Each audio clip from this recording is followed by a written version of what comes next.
नमस्कार। सभी छात्रों को डीएल रावत का नमस्कार और अभिनंदन। आज हम हिंदी विषय कक्षा 12वीं में द्वितीय भाषा, जिस विषय का कोड है 009, वार्षिक परीक्षा का जो प्रश्न पत्र का जो प्रारूप था, हमने पहले विभाग में उसको 12 अंक के हिसाब से हमने उसकी चर्चा की थी। आज हम दूसरे चरण में विषय हिंदी के कक्षा 12वीं में द्वितीय भाषा 009 में प्रश्न किस प्रकार से पूछे जाते हैं, इसकी हम चर्चा करेंगे। तो समय 3 घंटे का होता है और कुल गुण या मार्क्स 100 होते हैं। अब हम विभाग के हिसाब से उसकी चर्चा करेंगे कि किस प्रकार से प्रश्न पूछे जाते हैं। आप इस प्रारूप को भी आप देखें और मैं जो कहता हूँ आप ध्यान से सुनिए। तो जो पहला विभाग आएगा, ए विभाग, पद्य के मतलब जो कविता के प्रश्न आते हैं, ये विभाग ए में पूछे जाते हैं। उसमें जो सबसे पहला प्रश्न होगा, देखिए इसमें जो प्रश्न पूछे जाएंगे वो हर विभाग के ए से लेकर डी तक लगातार प्रश्न 1, 2, 3 प्रकार से, इस प्रकार से कुल 57 प्रश्न पूछे जाते हैं। नंबर उनके इस प्रकार से होते हैं, लगातार नंबर होते, नंबर नहीं बदलते। इसलिए आप ये ध्यान रखें कि प्रश्न पत्र में जवाब लिखते समय प्रश्न पत्र के प्रारूप में विभाग, उसकी सूचना, जिस प्रकार के जो नियम लिखे या प्रश्न के जो क्रम होते हैं, कृपया आप उसको कभी बदले नहीं। भले आप उसको ऊपर नीचे लिखिए। अगर मान लीजिए आपको कोई विभाग अच्छा आता है, अगर आप उसको जल्दी लिखते हैं या पहले लिखते हैं, तो भी प्रश्न पत्र में छपा जो विभाग या नंबर या क्रम होता है, आप उसको आप अपनी तरफ से कभी भी नहीं बदलेंगे। इसका आप पूरा ध्यान रखेंगे। नहीं तो एक विभाग का प्रश्न अगर आप उसमें स्पष्ट नहीं है तो जवाब, अगर आप सही भी होंगे और उसका नंबर जवाब का गलत होगा, तो भी आपको प्रश्न के जवाब के मार्क्स में आपको समस्या पैदा हो सकती है। इसलिए ध्यान ये रखिए कि जिस भी प्रश्न को आप लिखते हैं पूरा विभाग पूरा करें। यदि आपको उसमें कोई प्रश्न अगर चूक जाते हैं, नहीं आता, तो उसकी जगह आप छोड़ दें और प्रश्न पत्र में आप अपनी तरफ से पेंसिल से कोई कोड मार्क कर दें, जिससे आपको पता चले कि ये प्रश्न आपका अधूरा है, आपका लिखना विशेष है। इसका आप ध्यान रखें और समय का ध्यान रखें। देखिए इसमें 3 घंटे होते, पहले जो 15 मिनट होते हैं वो आपको पूरे पढ़ाई के लिए दिए जाते हैं, जो ज़्यादा आपको समय दिया जाता है। तो इसमें आप पूरा पेपर ध्यान से 1-2 बार पढ़ लें। उसके बाद कौन सा विभाग आप जल्दी से लिख सकते हैं। मेरा तो ये मानना है कि यदि आप व्याकरण से उसकी शुरुआत करेंगे तो उसको आप जल्दी से और बेहतर तरीके से लिखेंगे। मान लीजिए व्याकरण के प्रश्न, उसमें आप 40 मार्क्स के जो अगर प्रश्न के हिसाब से अगर देखा जाए, 4 विभाग के हिसाब से अगर 3 घंटे हैं, तो 35 से 40 मिनट के अंदर एक प्रश्न पूछा जाता है। तो अगर आप उस तरीके से देखें, 180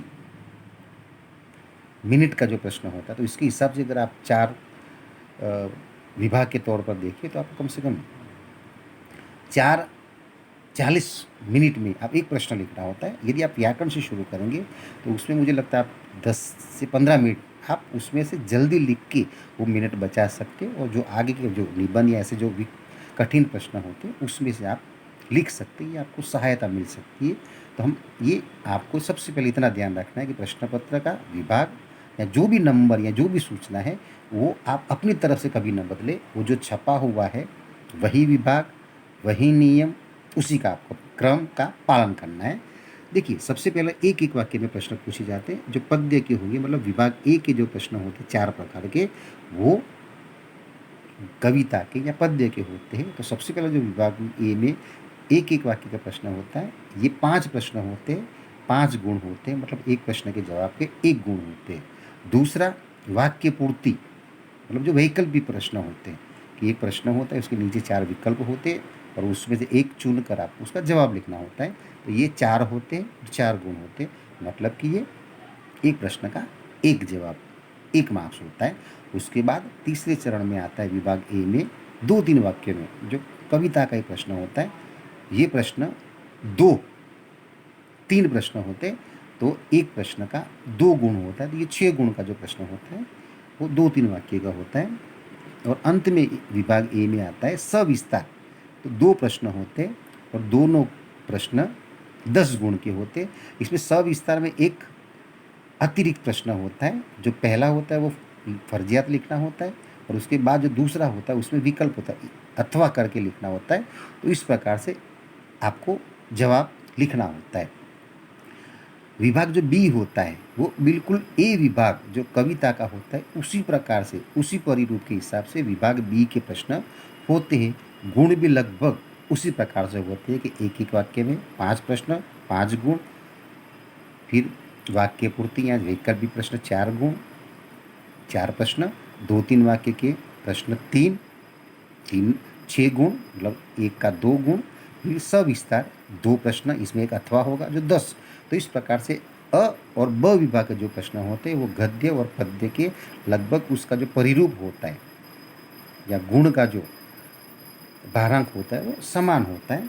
अब तीसरा जो प्रश्न होता है व्याकरण, ये आपके पाठ्यक्रम या पाठ्यक्रम के लगभग एक आध 2 प्रश्न ऐसे भी होंगे जो आपके अनुभव या आप जो पहले के क्लास में, पिछले क्लास में जो पढ़े होंगे ऐसे प्रश्न पूछे जाते हैं।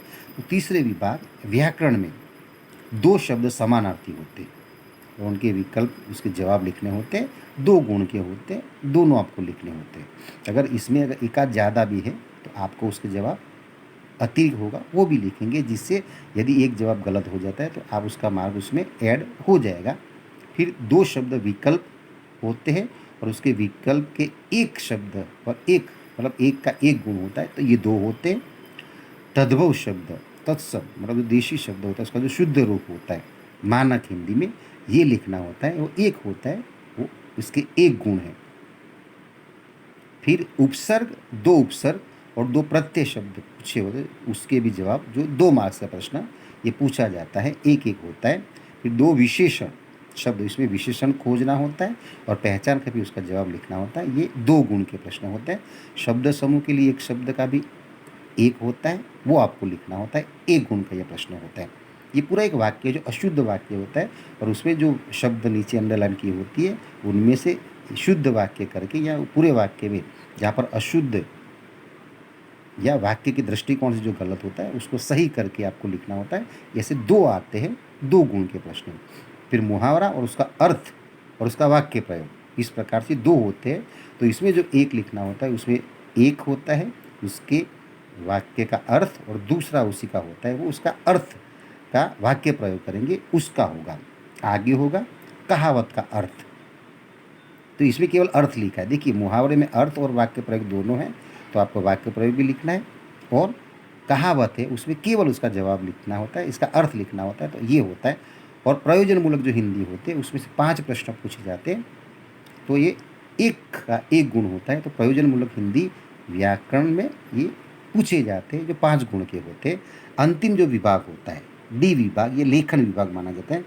तो सबसे पहले इसमें गद्यांश का 1/3 मतलब 1/3 या जिसको आप संक्षेपीकरण कहते हो, ये 5 गुण का होता है, जिसमें शीर्षक भी, इसमें 4 संक्षेपीकरण का होता है और 1 गुण जो होता है ये उसके शीर्षक का होता है। इसलिए आप ध्यान रखें, पैराग्राफ का पूरी तरह ध्यान से पढ़ें और फिर उसमें मूल जो बात है उसी को लिखकर आप तीसरे या संक्षेप में तीसरे भाग में आप लिखकर उसका सबसे पहले शीर्षक लिखिए और फिर आप उसके सार के रूप में उसके लिखे 5 गुण का ये प्रश्न होता है।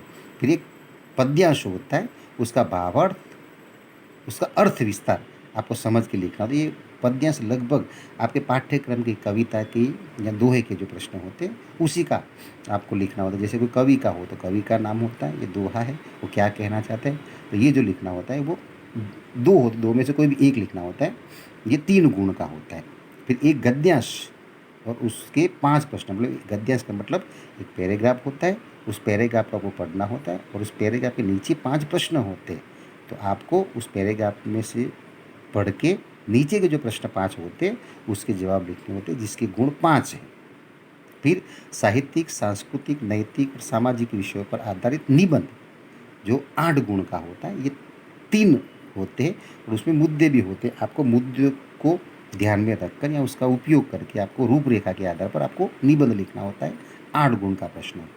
फिर कहानी होती है और शीर्षक, तो इसमें शीर्षक का 1 गुण होता है और 3 गुण की ये पूरी कहानी होती है। कहानी में ढांचा भी होता है कि उस ढांचे के जो वाक्य होते हैं उनका उपयोग करके अगर आप लिखेंगे। देखिए निबंध में और कहानी लेखन दोनों में जो मुद्दे अंदर लिखे होते हैं, यदि आप उन मुद्दों को ध्यान में रखकर उसी के क्रम के अनुसार यदि आप लिखेंगे तो कभी कभी मान लीजिए अगर कोई निबंध या कहानी अगर आपने पहली बार भी अगर कभी सुना होगा ये विषय तो भी आप लिख सकते हो, क्योंकि अगर आप उन मुद्दे को, उन क्रमों को ध्यान से पढ़कर फिर लिखेंगे तो मुझे लगता है दिक्कत नहीं होगी। और फिर जो अंतिम प्रश्न होगा वो होगा पत्र लेखन।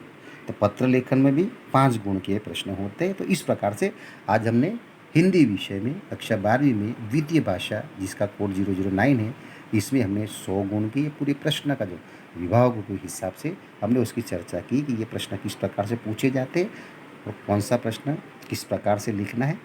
धन्यवाद।